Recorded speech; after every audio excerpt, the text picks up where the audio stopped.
क्या आपने कभी सोचा है कि इंसान के कर्मों का उसके अगले जन्म पर कितना गहरा प्रभाव पड़ता है?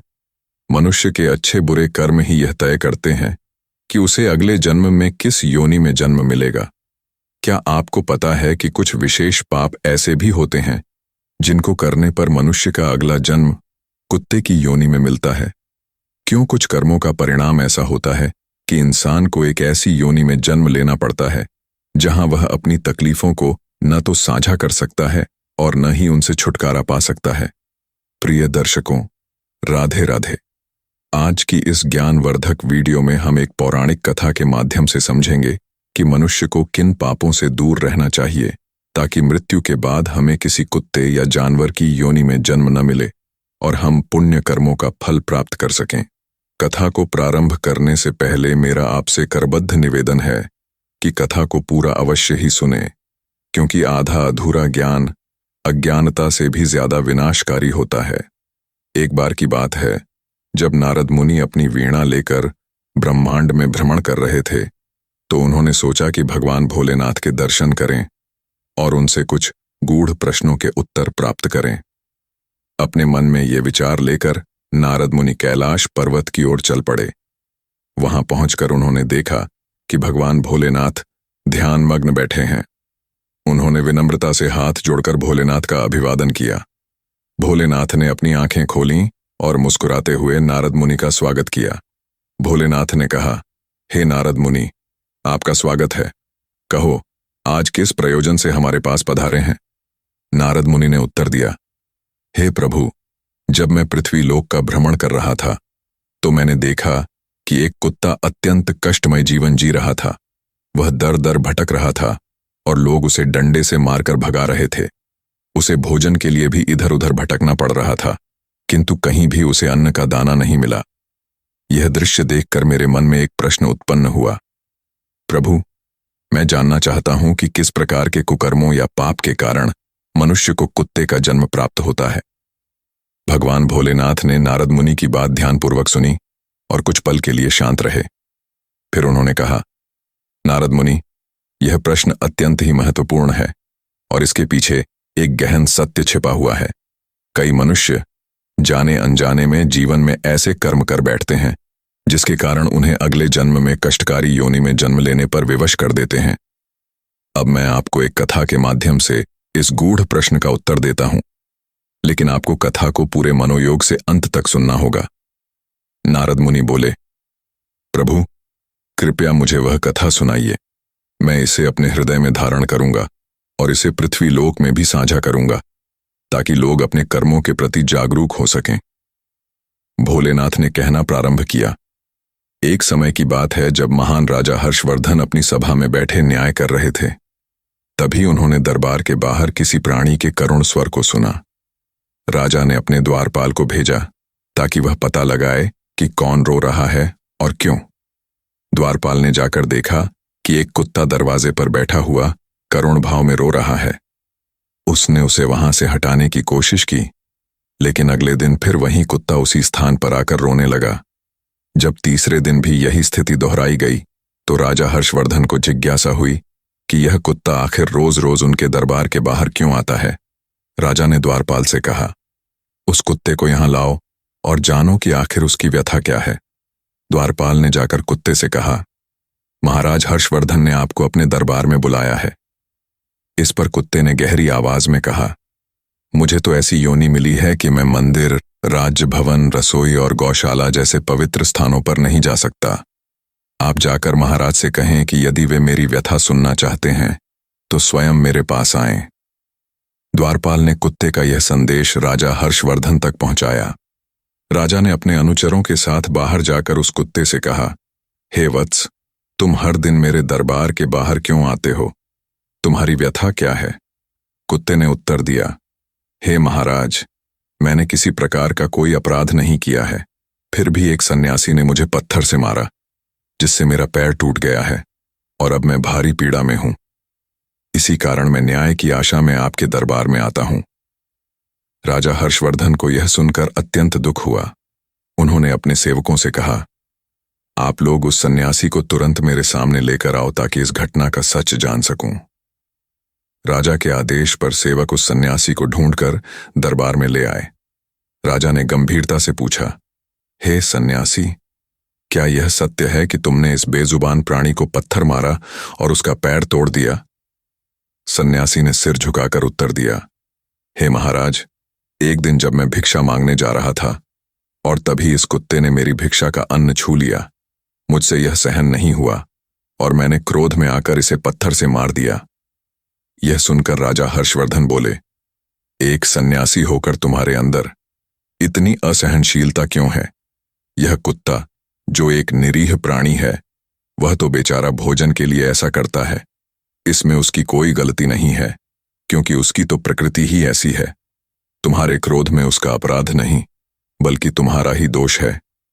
तुम एक सन्यासी हो, तुम्हें उसकी इस प्राकृतिक प्रवृत्ति के लिए क्षमा का भाव रखना चाहिए था, न कि उसे पीड़ा देना। इस कृत्य के लिए केवल वही नहीं, बल्कि तुम स्वयं उसके कष्ट के अपराधी हो। राजा ने निर्णय किया कि कुत्ते को स्वयं सन्यासी को सजा देने का अधिकार दिया जाए। राजा ने कुत्ते से कहा, हे प्राणी, यह सन्यासी तुम्हारा अपराधी है। उसने तुम्हें कष्ट दिया है, इसलिए तुम जो भी दंड उचित समझो उसे दे सकते हो। कुत्ते ने राजा को देखते हुए विनम्रता से कहा, हे महाराज, इस सन्यासी ने तो मुंह निरपराध की टांग तोड़कर बहुत अधिक कष्ट दिया है। इस टूटी हुई टांग के दर्द से मुझे आजीवन जूझना पड़ेगा, क्योंकि अब मेरी टांग तो ठीक होने से रही, लेकिन मैं चाहता हूं कि इस सन्यासी को किसी महल का राजा बना दिया जाए। राजा और उनकी सभा में उपस्थित लोग यह सुनकर स्तब्ध रह गए। उनको समझ ही नहीं आ रहा था कि यह कैसी सजा थी। क्या यह सजा है भी या एक उपकार है? क्या एक कुत्ते को अपने अपमान और कष्ट के बदले कुछ अधिक कठोर दंड नहीं मांगना चाहिए था? राजा ने विचार किया और कुत्ते की इच्छा को मानते हुए उस सन्यासी को एक शानदार महल का राजा बनाने का निर्णय किया गया। राजा हर्षवर्धन के आदेश पर सन्यासी को राजा के वस्त्र पहनाए गए, उसे एक सुंदर घोड़े पर बिठाया गया और उसे सोने के सिंहासन पर विराजमान किया गया। यह देख सन्यासी अत्यंत प्रसन्न हुआ। उसने मन ही मन सोचा कि उसने कभी भी सपने में भी नहीं सोचा था कि जीवन में ऐसा सौभाग्य मिलेगा। उसने उस कुत्ते का धन्यवाद किया, क्योंकि एक कुत्ते के कारण उसे इतना बड़ा पद मिल रहा था। परंतु यह दृश्य देखकर सभा के लोग चकित थे। उन्होंने राजा हर्षवर्धन से पूछा, महाराज, यह तो बहुत विचित्र सजा है। आपके दरबार से अगर ऐसी सुखद सजा मिलने लगेगी तो आपके राज्य में अत्याचार, व्यभिचार और पाप अत्यधिक बढ़ जाएगा। आखिर इस कुत्ते ने इस सन्यासी को राजा बनाने की सजा क्यों चुनी? राजा हर्षवर्धन ने अपनी गहन दृष्टि से सभी को देखा और बोले, इस प्रश्न का उत्तर स्वयं कुत्ता ही दे सकता है। तब सभी लोग कुत्ते के पास गए और उससे पूछा, हे कुत्ते, तुमने इस सन्यासी के साथ ऐसा क्यों किया, जिसने तुम्हारी टांग तोड़कर तुमको इतना कष्ट दिया, जिसे सजा दिलाने के लिए तुम 3 दिनों तक राजमहल के द्वार पर लगातार फरियाद करते रहे, और जब सजा देने का वक्त आया तो तुमने उसे राजा बनाने की सजा क्यों चुनी, जबकि उसने तुम्हारे साथ अन्याय किया था? कुत्ते ने शांत और गंभीर स्वर में उत्तर दिया, हे मानवगण, सुनो। निसंदेह इस सन्यासी ने मेरे साथ अत्याचार किया है, और ये बात भी सही है कि मैं न्याय पाने के लिए ही राज दरबार में 3 दिनों तक फरियाद करता रहा, क्योंकि मुझे अपने राजा की न्यायप्रियता पर पूरा यकीन था कि वे अवश्य ही मेरे साथ न्याय करेंगे, और मेरी आशानुरूप उन्होंने किया भी। राजा साहब यदि इस सन्यासी को जो भी सजा सुनाते वह मुझे मंजूर होती, लेकिन जब उन्होंने मुझे यह अवसर प्रदान किया है तो मैं चाहता हूं मैं अपने पूर्व जन्म के अनुभवों के अनुसार इसे उस कष्ट का अनुभव करा सकूं जिससे मैं इस समय गुजर रहा हूं। तब सभा में उपस्थित सभी लोग पूछने लगे कि हे कुत्ते, तुम इस सन्यासी को ऐसी कौन सी सजा देना चाह रहे हो जो हम मनुष्यों के समझ से भी परे है? तब कुत्ते ने दरबारियों कहा, यह सन्यासी आज जिस जगह बैठा है मैं भी पहले कभी वहां बैठ चुका हूं। पिछले जन्म में मैं भी एक राजा था। मैंने सत्ता का गलत उपयोग किया, गरीबों पर अत्याचार किए और उनकी संपत्ति हड़प ली। मैंने अपनी शक्ति का दुरुपयोग किया, कमजोरों को सताया और स्वयं को सर्वोच्च समझा। कुत्ते ने आगे कहा, हे मानवगण, यह सत्ता का सिंहासन जितना आनंददायक दिखाई देता है, उससे भी कहीं अधिक कष्टदायक भी होता है, क्योंकि जब कोई इंसान किसी राज्य का राजा बनता है तो उसके पास अनंत शक्ति और अधिकार होते हैं। एक राजा के पास धन दौलत, हीरे जवाहरात की कोई कमी नहीं होती है, लेकिन एक राजा के अपनी प्रजा के प्रति कर्तव्य भी बहुत सारे होते हैं। ऐसी दशा में यदि राजा का मन चलायमान हो जाए, उसका अपनी इंद्रियों पर नियंत्रण कमजोर हो, तो राजा निरंकुश, क्रूर और व्यभिचारी भी हो जाता है, क्योंकि उसके जो भी मन में आता है वह बिना कुछ सोचे समझे करता चला जाता है। क्योंकि वह राजा है, उसे रोकने टोकने वाला कोई नहीं होता है। यही घटना पूर्व जन्म में मेरे साथ भी घटित हुई थी। मैं भी अपने राजकाल में अत्यंत क्रूर और निर्दयी था। अपने राज्य में निर्दोष प्राणियों को सताया करता था, भूखे प्यासे लोगों को अन्न जल से वंचित रखता था, और मेरे कर्मों में दया का कोई स्थान नहीं था। मैं जानवरों पर भी अत्याचार करता और उन्हें तुच्छ समझता, क्योंकि मुझे लगता था इस संसार में सब कुछ मेरे ही अधीन तो है। लेकिन जब मेरा जीवन समाप्त हुआ तो मुझे अपने पाप कर्मों के कारण नरक में अत्यंत कठिन दंड भोगने पड़े, और जब मेरा नरक का दंड समाप्त हुआ तो अगले जन्म में मुझे एक कुत्ते की योनि में जन्म लेना पड़ा। इन पापों के कारण ही आज मुझे कुत्ते का जीवन मिला है। अब मैं अपने कर्मों का फल भोग रहा हूं। एक कुत्ते के रूप में तिरस्कार और कष्ट का सामना कर रहा हूं। कुत्ते ने अपनी कथा जारी रखते हुए कहा, मेरा यह जीवन एक चेतावनी है। मैं चाहता हूं कि यह सन्यासी भी राजा बने, क्योंकि जिस प्रकार इसने एक छोटी सी गलती पर मेरा पैर तोड़ दिया है, उससे प्रतीत होता है कि यह अत्यंत ही क्रोधी, लोभी और अहंकारी है। इसका अपनी इंद्रियों पर नाम मात्र का भी नियंत्रण नहीं है। इसीलिए मैंने इसे एक राजा बनाने की सजा चुनी है, ताकि वह सत्ता का दुरुपयोग करते हुए अपने मानव जीवन का सर्वनाश कर लेगा। क्योंकि आज वह सत्ता और वैभव का आनंद लेगा, परंतु यदि उसने दूसरों पर अत्याचार किए तो उसके अगले जन्म में उसे वही भुगतना पड़ेगा जो मैं भोग रहा हूं। मुझे अपने कर्मों का प्रायश्चित इस रूप में मिला है, और वह भी एक दिन इसका मूल्य चुकाएगा। कुत्ते की इस ज्ञान भरी बात को सुनकर सभी दरबारी सन्न रह गए और आपस में कहने लगे, जिसे हम कुत्ता समझ रहे थे, उसने हम मनुष्यों को एक ऐसा संदेश दिया है जिसका पालन अगर मानव करें तो हम बहुत से पाप कर्मों से बच सकते हैं। राजा ने सभा को संबोधित करते हुए कहा, प्रिय प्रजाजनों, हमारे जीवन में किए गए कर्मों का प्रभाव मृत्यु के बाद हमारे अगले जन्म पर पड़ता है। ऐसा कहा जाता है कि मनुष्य अपने अच्छे और बुरे कर्मों के अनुसार ही अगले जन्म में विभिन्न योनियों में जन्म लेता है।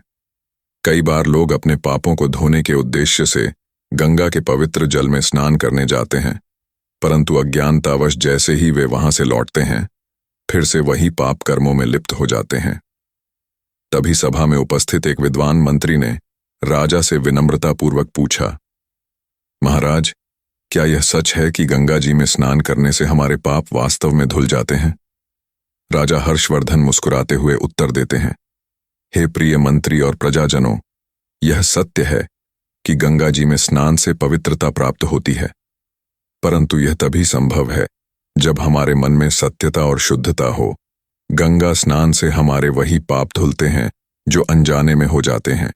जो व्यक्ति जानबूझकर पाप करते हैं, उन्हें इस भ्रम में कभी नहीं रहना चाहिए कि गंगा का पवित्र जल उनके पापों को माफ कर देगा। पाप का प्रभाव तो हमारे हृदय और आत्मा पर होता है, और गंगा जी में स्नान से तभी सच्चा पुण्य प्राप्त होता है जब मनुष्य का मन स्वच्छ और निष्कपट हो। राजा ने सभा को और अधिक समझाते हुए कहा, गंगा जी में स्नान करने से केवल वही लोग पवित्र हो सकते हैं जिनका मन शुद्ध और निर्दोष हो।